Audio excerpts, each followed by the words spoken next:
when the la la hits you, lyrics just split you.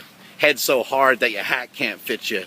This is Mark Bell from SuperTraining.tv, Super Training Gym, the strongest gym in the West. In this video, you're about to see Max Aita go for a huge squat of 705 pounds, weighing in at about 220 pounds. I get a lot of questions about how to squat, and I figured in this video we can go over some of that.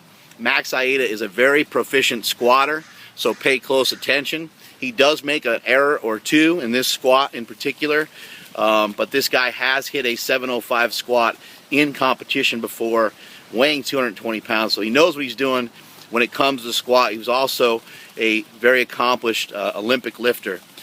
Max is an Olympic lifting coach nowadays, as well as being a power lifter.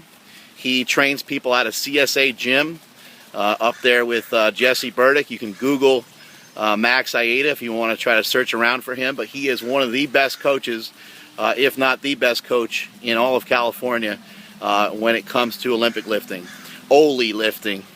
So look him up and try to get a hold of him so that strength is never a weakness for you and that you can get better on your Olympic lifts. Check out the video, enjoy it. I'll catch you later. So here we go with footage of Oli lifter, former Oli lifter turned power lifter Max Aita. Let me just pause this just for a second. Max has got some straps up here that are hard to see, but he has those on there because his wrists are all jacked up. This is a 705-pound squat that he goes for. So let's check the technique. Let's see what happens here. Good strong walkout, very solid, especially for only being 220 pounds. He can't quite come out of it. I didn't see a ton of mistakes there because Max is a veteran lifter, and he's somebody who has squatted, I think, up to about 4 or 5 times a week before. So this guy knows how to do a squat. There's no question about that.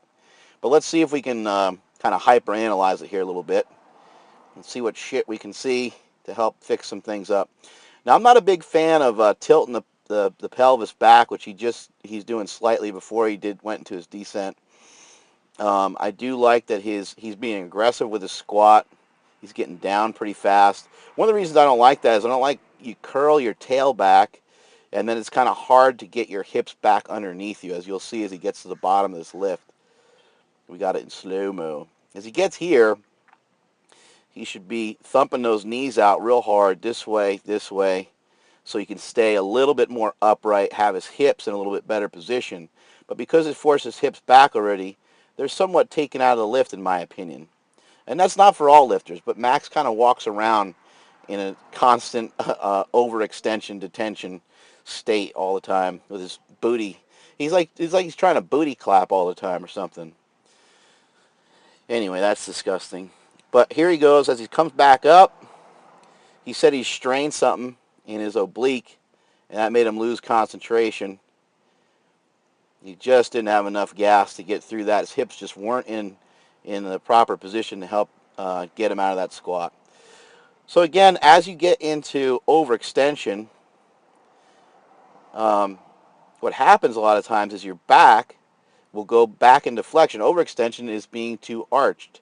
So he's too arched this way. Whoops. Whoops-a-daisy.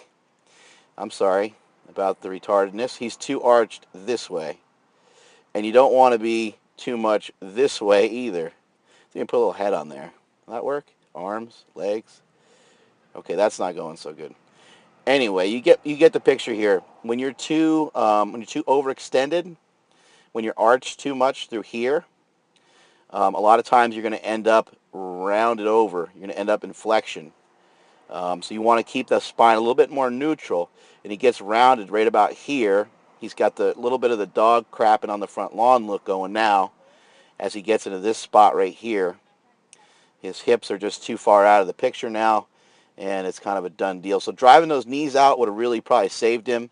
He could have crunched down on himself a little harder and got a little bit more speed out of the bottom. Now, what happens after a big squat? After you miss a big squat? You know, do you load it back up again? You try it again?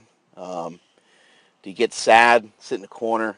Or do you try to do a karate kick and then another Another martial arts move there. Now, I never knew this about Max. I never knew that he was a big fan of Karate Kid, but clearly, as he rounds the corner here, he's making a decision.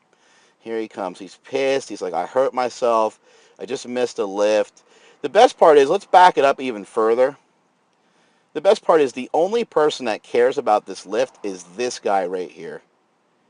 Watch the other people in the background. They could care less. They might even be hating. Let's point these guys out. Look at this girl right here. She could care less. She's watching this fat guy roaming around back here who's doing nothing but staring at his weenus. And this guy is staring right back at his weenus. So maybe she's staring there too. I'm not sure. But nobody cares about Max or what he's doing. Kind of Max is kind of the story of the guy's life. But here he goes, missing a squat. And now finally they care. Now he's got their attention. And now he's going to proceed to make a total ass of himself. Now he's got everybody in the room's attention.